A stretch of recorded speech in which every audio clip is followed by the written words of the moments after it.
At the family celebration, my sister raised her glass and announced to 50 people that I was the family failure. Everyone laughed. Everyone except her boss, Charles Hargrove. He just smiled at me with this knowing look and said something that made my blood run cold. That night, I discovered my entire life had been a lie. My mother had been hiding something about me since I was 4 years old. Something so dark that powerful people had been watching me for decades. And when I finally uncovered the truth, I realized the real nightmare was just beginning. I was 7 years old when I shattered that frame. And I can still hear the sound of glass hitting the hardwood floor. It wasn't the crash that scared me. It was the silence that came after. My mother stood in the doorway of our living room, her face drained of color, and for a moment I thought she might cry. But she didn't cry.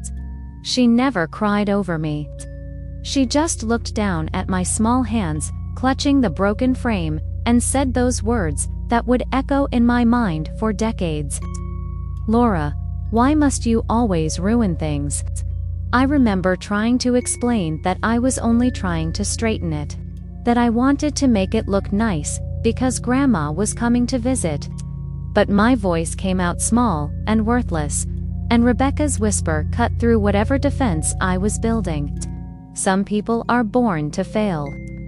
I looked up at my sister, 10 years old, and already perfect in every measurable way. And I saw something in her eyes that I didn't have a name for back then. Satisfaction, maybe. Or confirmation of something she'd always believed about me. Before we dive into this story, if you love intense real-life drama that'll keep you on the edge of your seat, hit that subscribe button and turn on notifications so you never miss what happens next. Drop a comment telling me what you think is hidden in those files. And smash that like button because this story is about to get wild. That night changed something fundamental in our house. My mother started watching me differently. Like I was a vase, teetering on the edge of a shelf, always one moment away from breaking. Rebecca got the piano lessons she'd been begging for. I got enrolled in a remedial reading program I didn't need. My father tried to protest. I heard him through the heating vent that connected my bedroom to theirs. But my mother's voice was firm and final. The way she said my name made me sound like a problem that needed managing, not a daughter who needed loving. I pressed my ear against the cold metal grate and listened to them dissect my future like doctors reviewing a terminal diagnosis. My father said I was sensitive. And he didn't say it like it was a bad thing. But my mother's response made it clear that sensitivity was a weakness she couldn't afford to nurture. Rebecca would carry the family name forward. Rebecca would make them proud at country club dinners and holiday parties. Rebecca would be the daughter they could brag about. And me, I would be the other one. The footnote. The one they'd mention briefly before changing the subject. I remember lying in bed that night, staring at the glow-in-the-dark stars on my ceiling that my father had put up for my 6th birthday. Wondering what was so wrong with me that my own mother had already written off my future. I was 7 years old, and I was already a disappointment. The years that followed fell into a predictable pattern. Rebecca excelled at everything she touched. Debate team captain by 8th grade, valedictorian, full scholarship to Northwestern. I floated through school with B's and C's, not because I couldn't do better, but because no one expected me to. My guidance counselor suggested community college. My mother suggested I learn a trade, something practical, something that didn't require too much ambition. My father, always the softer one, bought me books. Thick novels with complicated plots and characters who felt like friends. He never said much, but every few weeks a new book would appear on my nightstand. And I knew it was his way of telling me I wasn't stupid. even if everyone else seemed to think I was. But there was always this nagging feeling, this splinter, buried too deep to remove, that something else was going on. The way my mother would stop talking when I entered a room. The way she'd exchange glances with my father when I asked about baby photos or family medical history. The way Rebecca seemed to know something I didn't, some secret that made her smirk when she looked at me across the dinner table. I tried to ask once, when I was 14, why they treated me so differently. My mother's face went hard as stone. "We treat you exactly as you've earned. Laura, perhaps, if you applied yourself like your sister, things would be different." But I knew that wasn't true. Rebecca and I could have identical report cards, and my mother would still find a way to make Rebecca's achievements shine brighter. It wasn't until I turned 43 that I finally found out why. And when I did, it explained everything. Every cold shoulder. Every disappointed sigh. Every time my mother introduced Rebecca as my daughter, the attorney and me as just Laura, there was a reason they'd given up on me before I'd even had a chance to fail. A reason that had been hidden in medical files and hushed conversations, and a family secret so dark that even my own sister had been sworn to silence. But I'm getting ahead of myself. First, I need to tell you about the family reunion. The one where everything came crashing down like shattered glass. The flyer was crumpled at the bottom of my backpack when I found it. 3 days after the event had already happened. Eastwood High School Writing Awards ceremony. It read in bold letters, and there at the bottom of the page was my name. Laura Bennett, nominee for Best Original Short Story. I stared at those words until they blurred, trying to understand how something like this could happen without me knowing. My English teacher, Mrs. Kowalski, had submitted my story about a girl who could hear other people's thoughts but couldn't turn it off. She'd told me it was good, that it had real emotion, but I never imagined it would be good enough for this. Good enough to be printed on official school letterhead next to names like Joshua Chen and Meredith Blackwell. Kids who were in the advanced classes. Kids whose parents showed up to everything. I brought the flyer home that Thursday, my heart pounding with something that felt dangerously close to hope.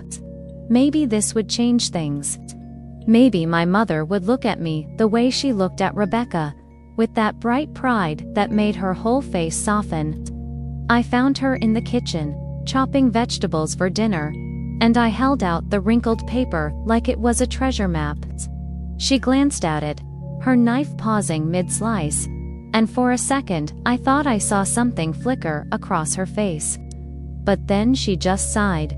That deep, exhausted sigh that I knew meant disappointment. So Laura, tonight is about Rebecca. Don't start trouble. Rebecca had a debate tournament, I learned. A big one, regionals. Obviously that was more important than some little writing ceremony that had already happened anyway. Obviously. Rebecca came home at 9:30 that night with a trophy so tall she had to carry it with both hands. First place, regional champion, guaranteed spot at nationals. My mother cried actual tears of joy. My father opened a bottle of wine they'd been saving for a special occasion. And I sat at the kitchen table, the crumpled flyer still in my pocket, watching my sister bask in the kind of love I'd spent my whole life reaching for. She caught my eye across the room while my mother was hugging her, and she smiled. Not a nice smile. A smile that said she knew exactly what I was feeling and enjoyed it.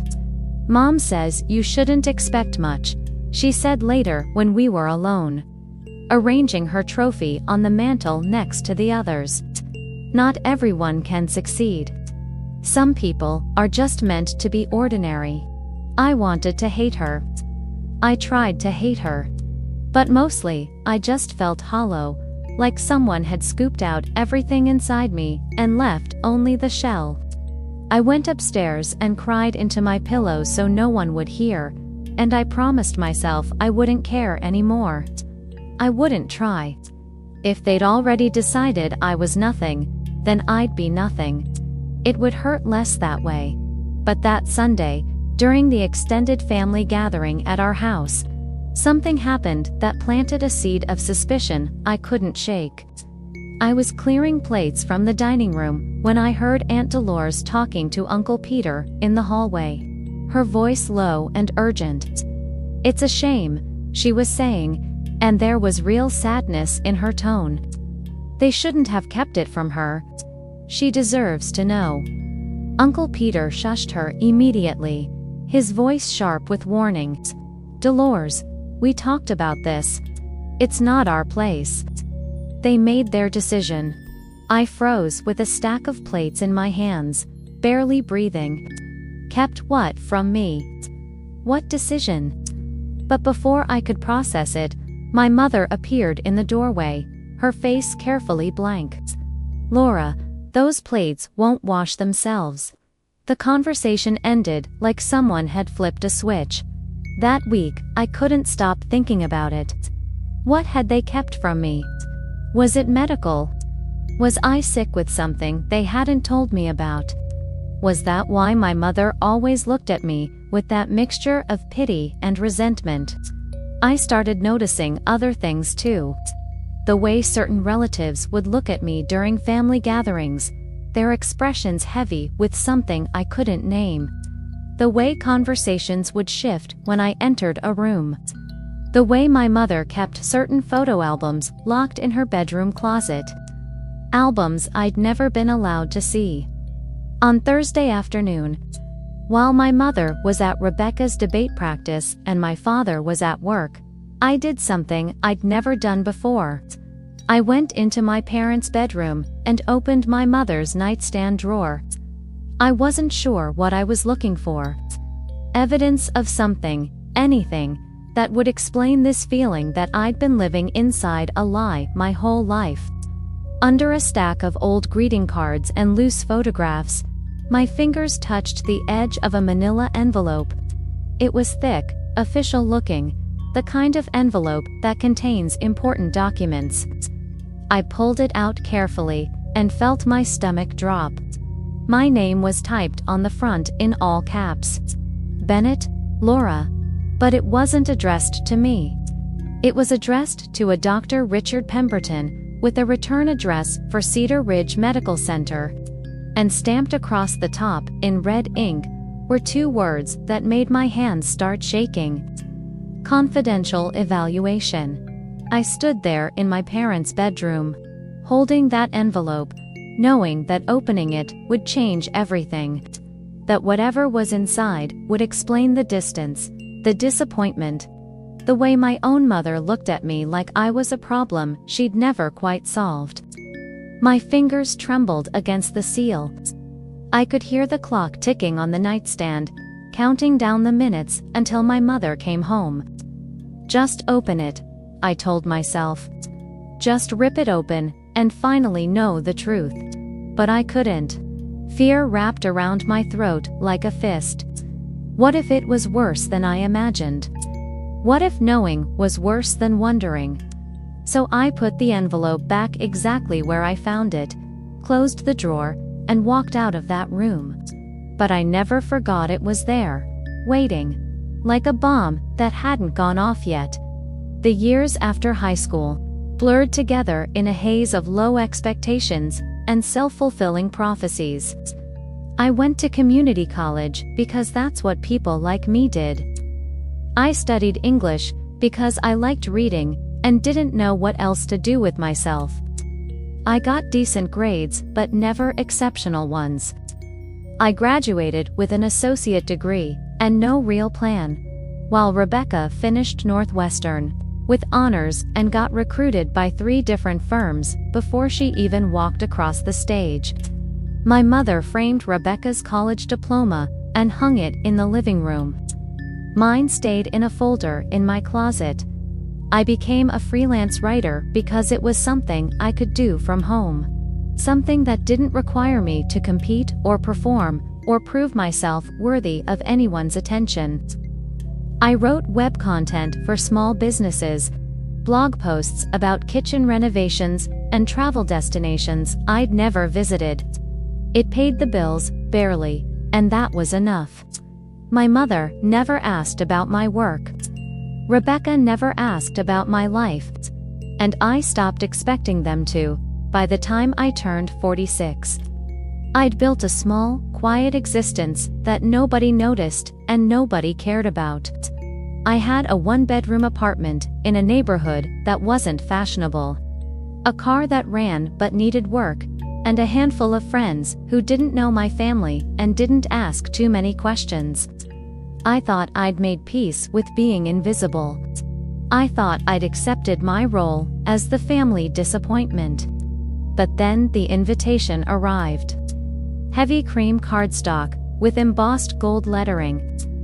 A family celebration dinner at the Riverside Event Hall, one of those expensive venues where people held weddings and anniversary parties. I almost didn't open it.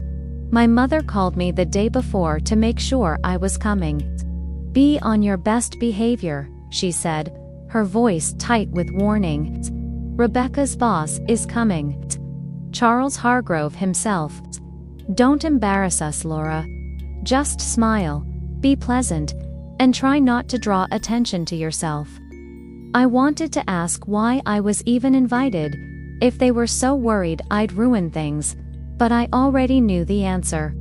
It would look strange if Rebecca's only sister wasn't there. Appearances, always appearances. The event hall was decorated like something out of a magazine, with white roses and candles and tables set with china that probably cost more than my rent. I arrived exactly on time, wearing the nicest dress I owned. A simple, navy blue sheath that I'd bought for a wedding 2 years ago. Rebecca stood at the center of the room in a designer suit that probably cost $3,000, holding court with a circle of executives and family members who laughed at everything she said. My mother spotted me immediately and rushed over, her smile forced and brittle. "Laura, you made it. Go find your seat. Table 6, in the back."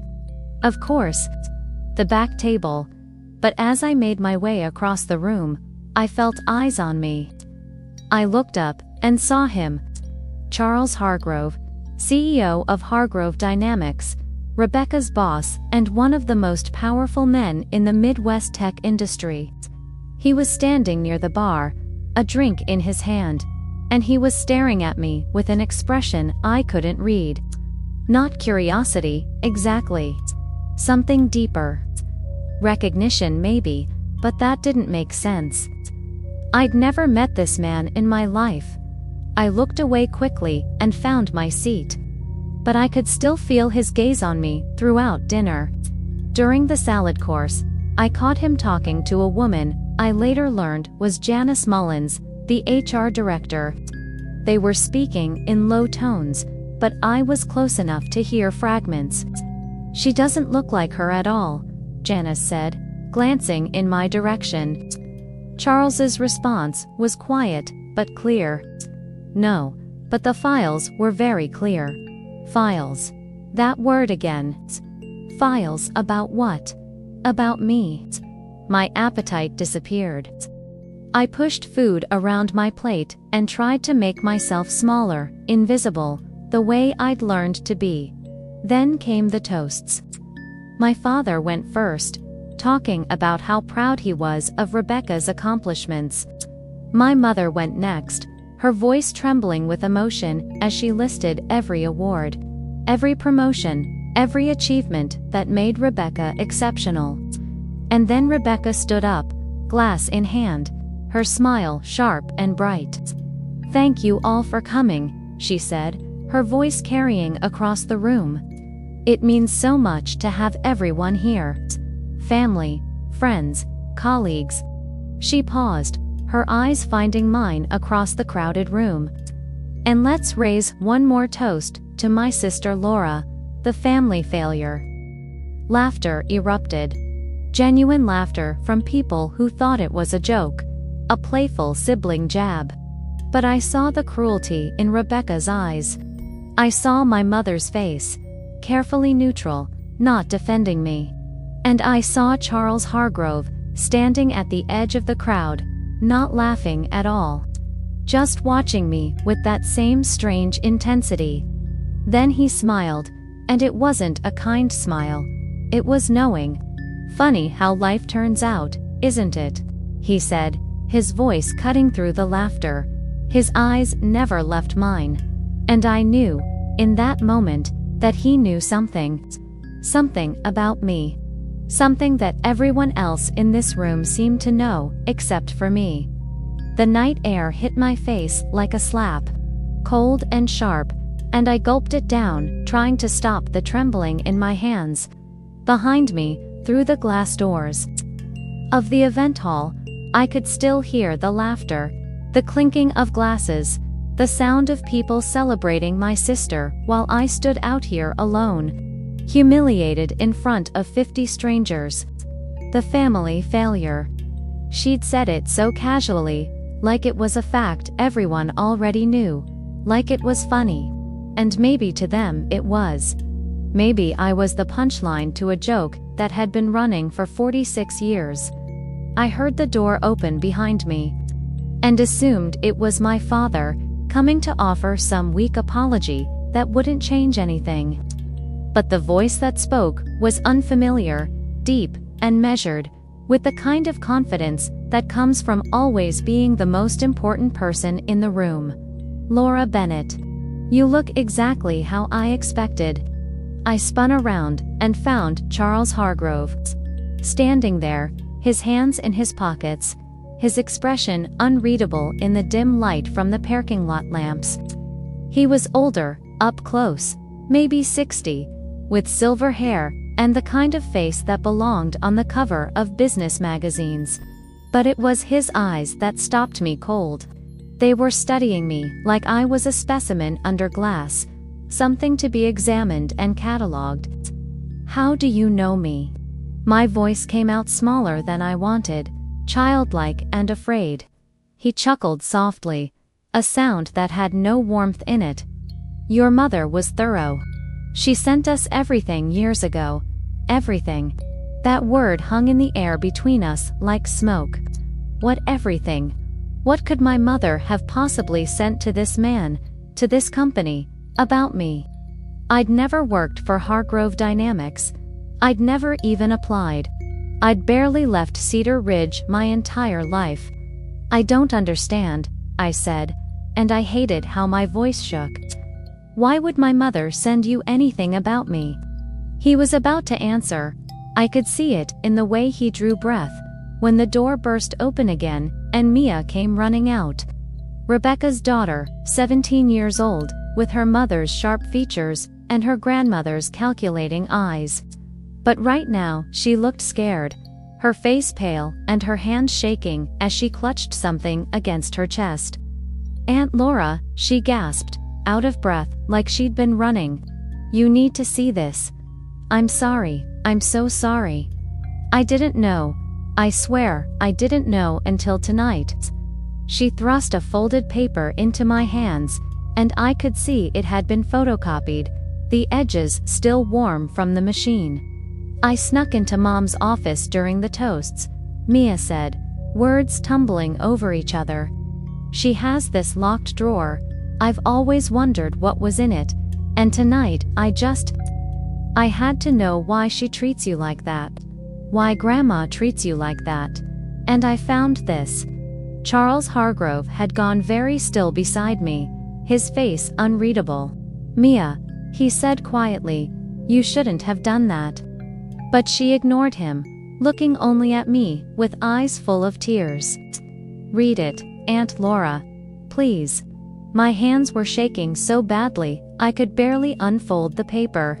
The top of the page was formatted like an official report, with the Hargrove Dynamics logo in the corner and a date from 23 years ago.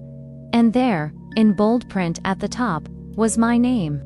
Bennett, Laura, Risk Report. Prepared by Hargrove Dynamics, Behavioral Division. I read that line 3 times before my brain could process what it meant. Risk Report. They'd created a risk report about me. A company I'd never worked for, never even interviewed with, had assessed me and deemed me a risk. My eyes scanned down the page, catching fragments that didn't make sense. Words that seemed to come from some alternate universe where I mattered enough to be dangerous. Subject displays high levels of independent thinking, resistant to traditional authority structures. Questions established protocols, shows unwillingness to conform to group consensus. And then, at the bottom, in a section marked Recommendation, a single paragraph that made my blood run cold. She must never be placed in positions of influence or leadership. Potential to disrupt controlled environments. Recommend continued monitoring and social limitation. Below that, a signature, neat, feminine, unmistakable.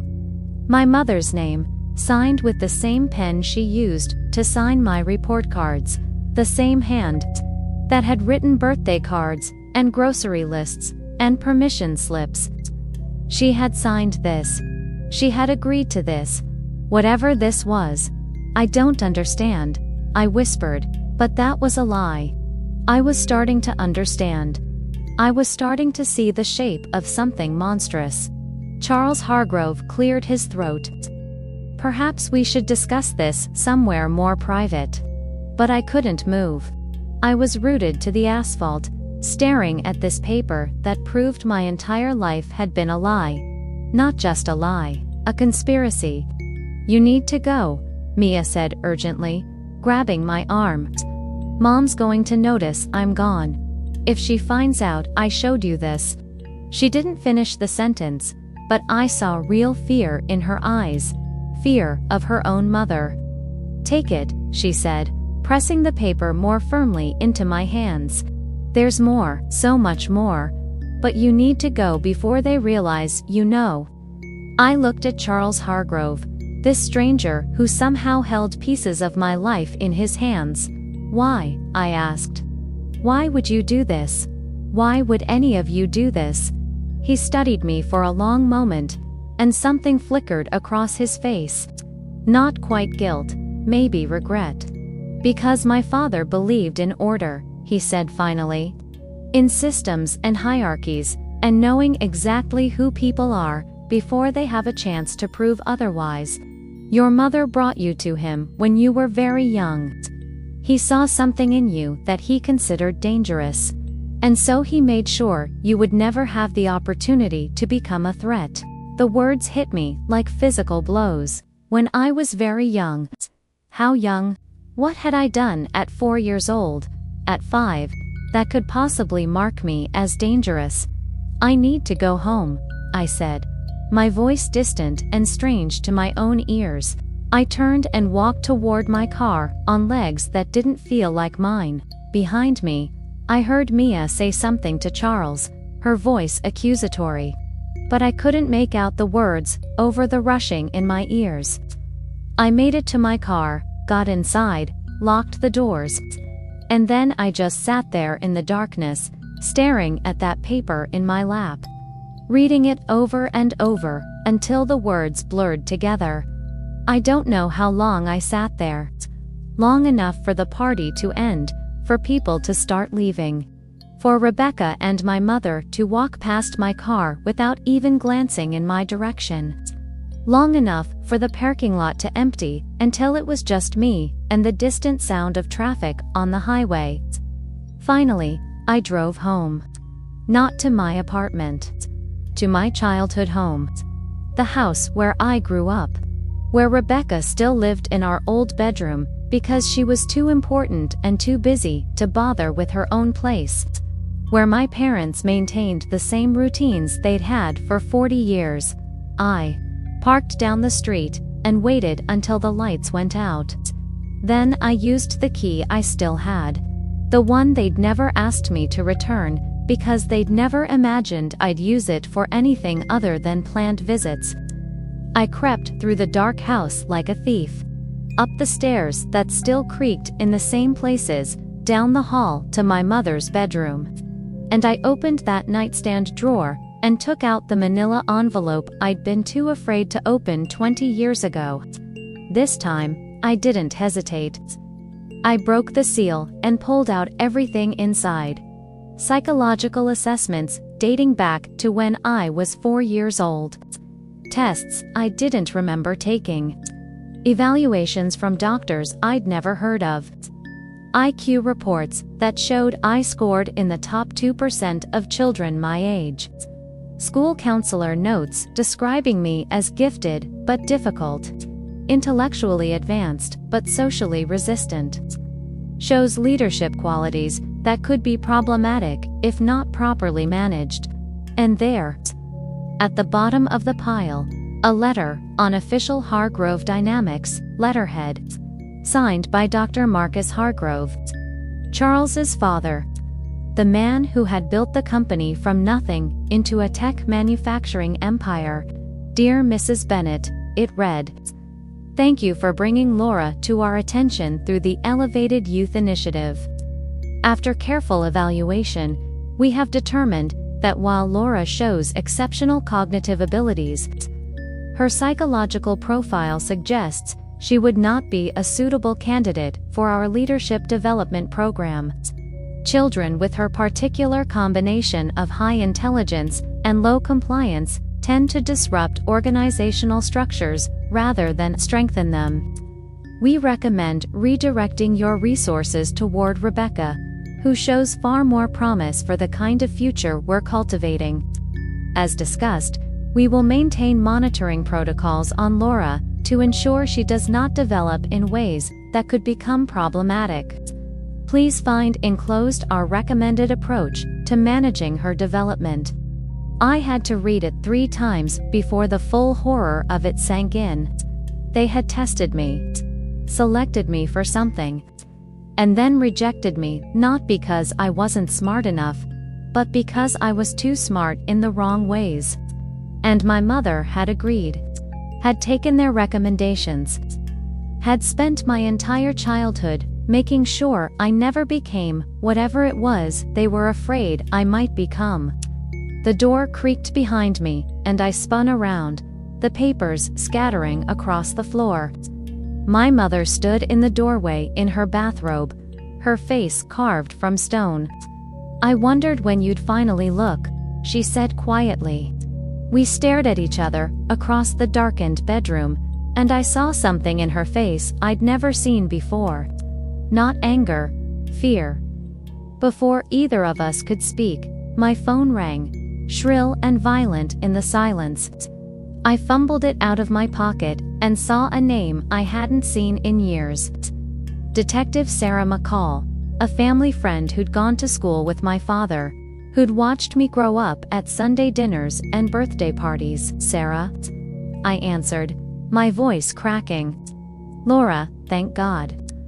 I need to ask you something, and I need you to tell me the truth. Has anyone from Hargrove Dynamics contacted you recently? In person, by phone, anything?" I looked at the papers scattered on my mother's bedroom floor, at my mother's frozen face in the doorway. "Charles Hargrove spoke to me tonight. Why?" There was a long pause on the other end of the line. When Sarah spoke again, her voice was tight with tension. "Laura, 2 days ago someone tried to access sealed juvenile records connected to your name.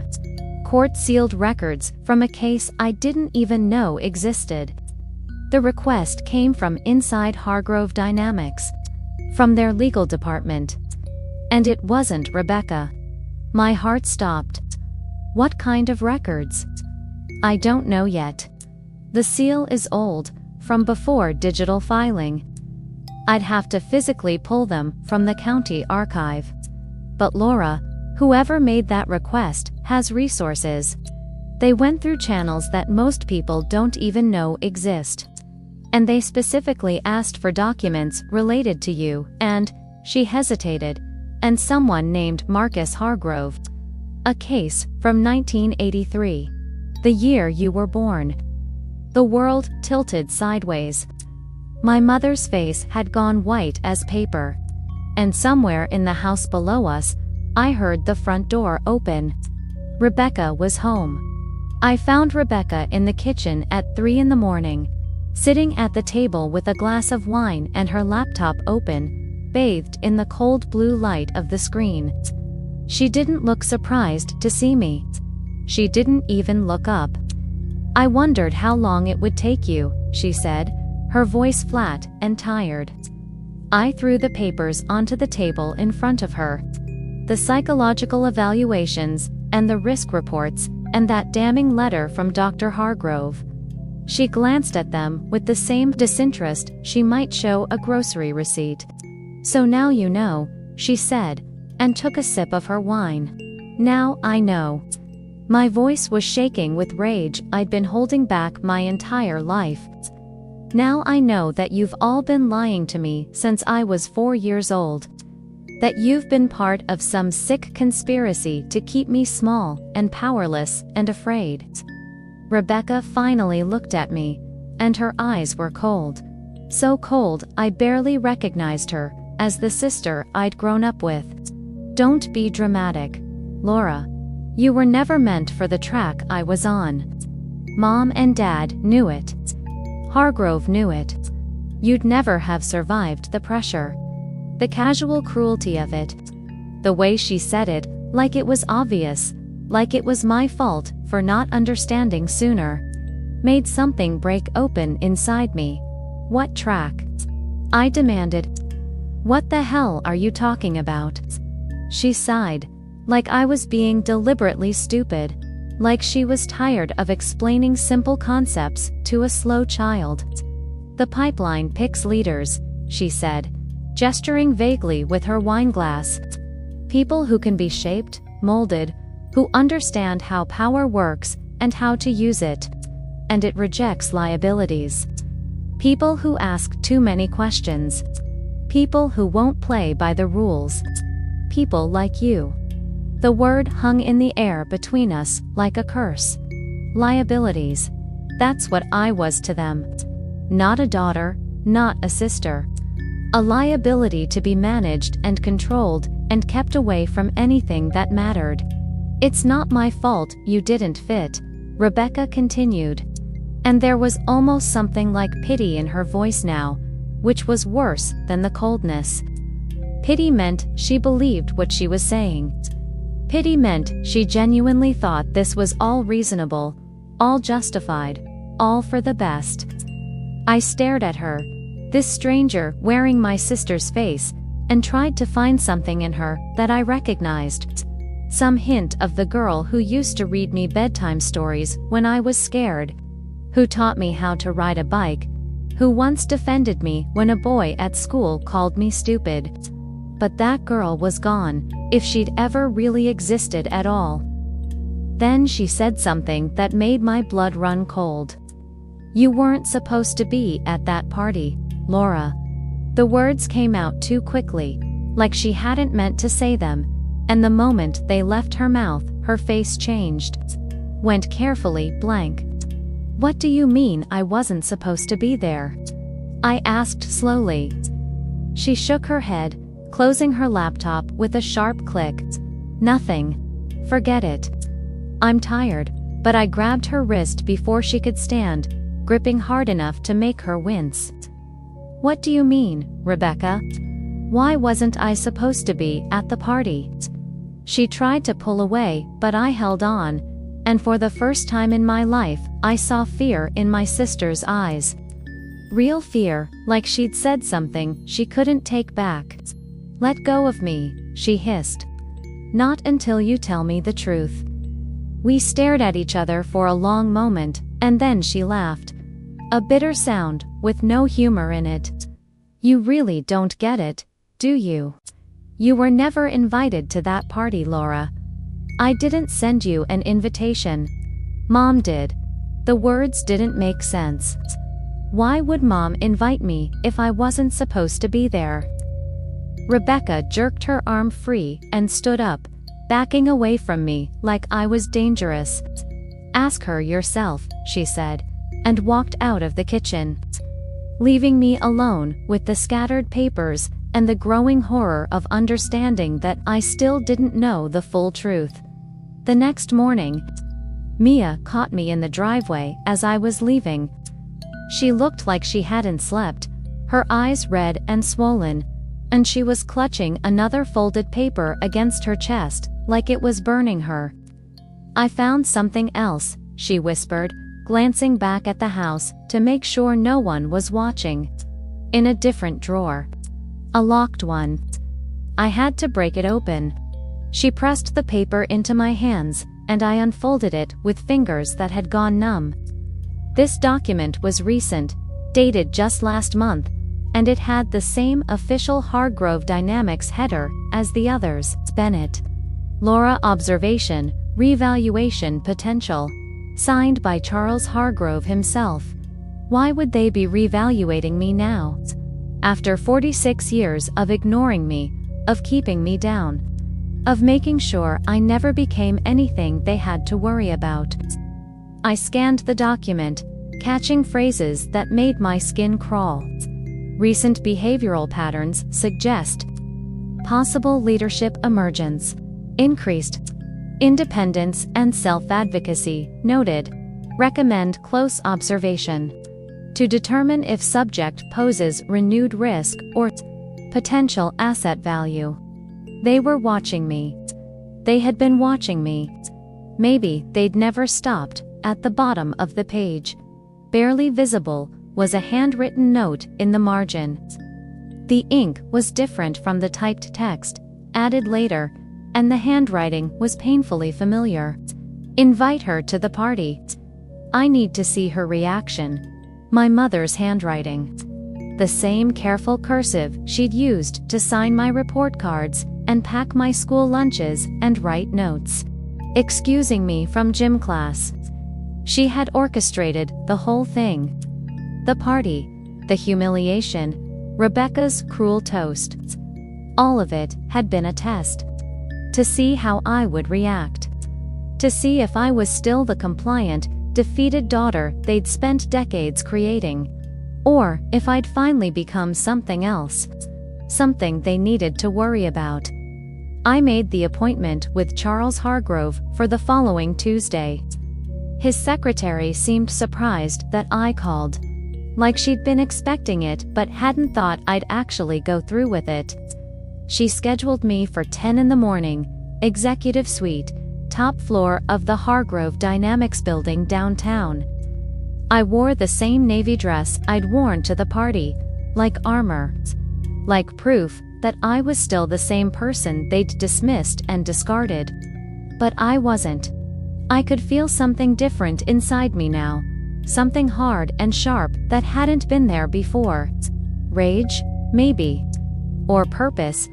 Charles Hargrove's office was everything you'd expect from a man worth $500 million. Floor-to-ceiling windows overlooking the city. Furniture that probably cost more than most people's cars. Art on the walls that looked like it belonged in museums. He stood when I entered, gestured to a leather chair across from his massive desk, and poured 2 glasses of scotch without asking if I wanted one. "Laura," he said, settling into his own chair with the ease of someone who'd never doubted his place in the world. "I'm glad you came. I want answers," I said, not touching the scotch. He smiled, a thin expression that didn't reach his eyes. "Of course you do. Your family reached out to us when you were a child. Rebecca was selected. You weren't." The words were clinical, matter of fact, like he was discussing a hiring decision or a business merger.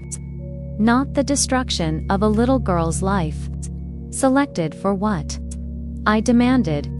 He took a sip of his drink, considering his words carefully. For grooming, leadership, influence, the kind of power only a few families get access to. My father created a program, decades ago, to identify and cultivate the next generation of leaders. Children from good families, with the right aptitudes, the right temperaments. The ones who would shape the future. And I didn't have the right temperament, I said bitterly. He inclined his head. You were too independent. To questioning. You didn't accept authority naturally. You wanted to understand why things were the way they were, instead of just accepting them. That kind of thinking is valuable in some contexts, but dangerous in others. My father believed in order, in systems, in knowing exactly where everyone belonged. You didn't belong in his system. I felt sick.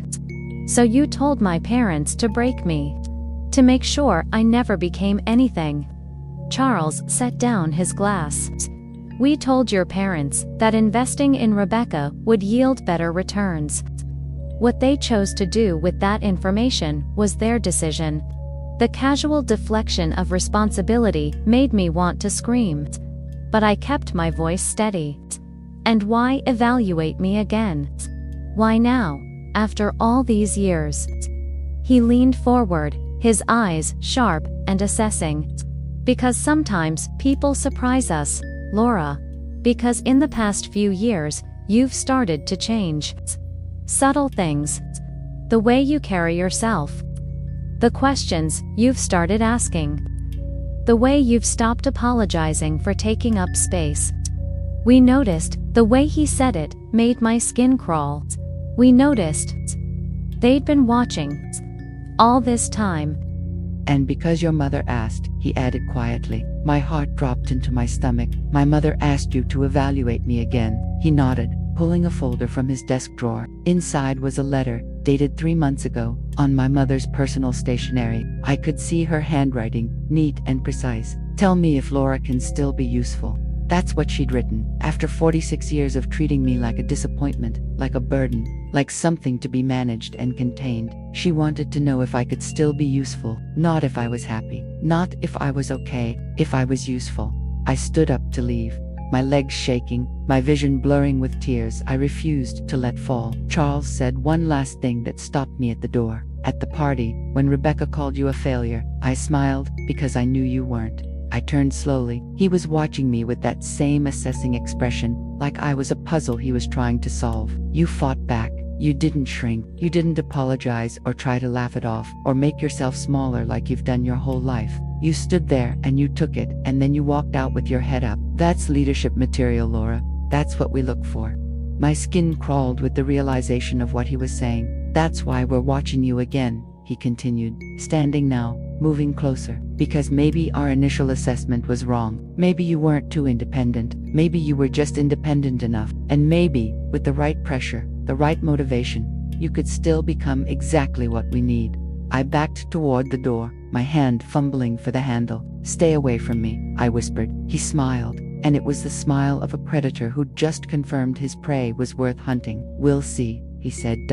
I moved out of Ohio 3 days later, packed everything I owned into my car and drove until I hit a town I'd never heard of, where nobody knew my name or my family or anything about the life I was running from. Rented a small apartment above a bookstore, paid cash for the first 3 months, and blocked every number connected to my family. Rebecca, my mother, my father, even Mia, though that one hurt. I couldn't risk any connection back to them, to that world, to whatever they were planning for me. For 2 months, I lived in silence. No social media, no online presence, nothing that could be traced back to me. I got a job at a coffee shop under a slightly different name, Laura Brennan, instead of Bennett. And I started to breathe again, started to feel like maybe I could build something new, something that was mine and mine alone. I should have known it wouldn't last. I should have known they wouldn't let me go that easily. It arrived on a Tuesday morning, slipped under my apartment door while I was sleeping. A plain white envelope, no return address, no postage mark, just my name written in block letters that could have belonged to anyone. Inside was a single page, expensive paper, the kind that felt heavy and important in your hands. And on that page, typed in the center, were the words Charles Hargrove had said to me in his office. You didn't fail. You resisted. Underneath, written in handwriting I would recognize anywhere. even after decades of trying to forget it, was a message from my mother. "We're not done with you yet." I stood in my tiny apartment, staring at those words, and felt the walls closing in. They'd found me. Despite everything, despite running, despite changing my name and hiding, they'd found me. And worse than that, they weren't giving up. Whatever they wanted from me, whatever use they'd decided I could have after all these years, they were going to pursue it. I was no longer the family failure they could ignore. I was something else now, something they wanted to control, to shape, to use for their own purposes. I looked out my window at the quiet street below, at the bookstore with its hand-painted sign, at the coffee shop where I'd started to build a new life, and I realized that running wasn't going to be enough. They would always find me. They would always be watching. The only way to be free was to stop running and start fighting back, to become exactly what they'd always been afraid I might become. Not their puppet, not their assets, but something they couldn't predict or control or contain. I folded the letter carefully, tucked it into my pocket, and started making a list of names, of dates, of everything I knew about Hargrove, dynamics and their pipeline and the families they'd groomed and the children they'd rejected. If they wanted to see what I was capable of when I stopped shrinking and started resisting, then I'd show them. The war they'd been waging against me my entire life was about to become a war they'd regret starting, because the thing about liabilities is that they're only dangerous if you underestimate them. And they'd spent 46 years making that exact mistake. Not anymore.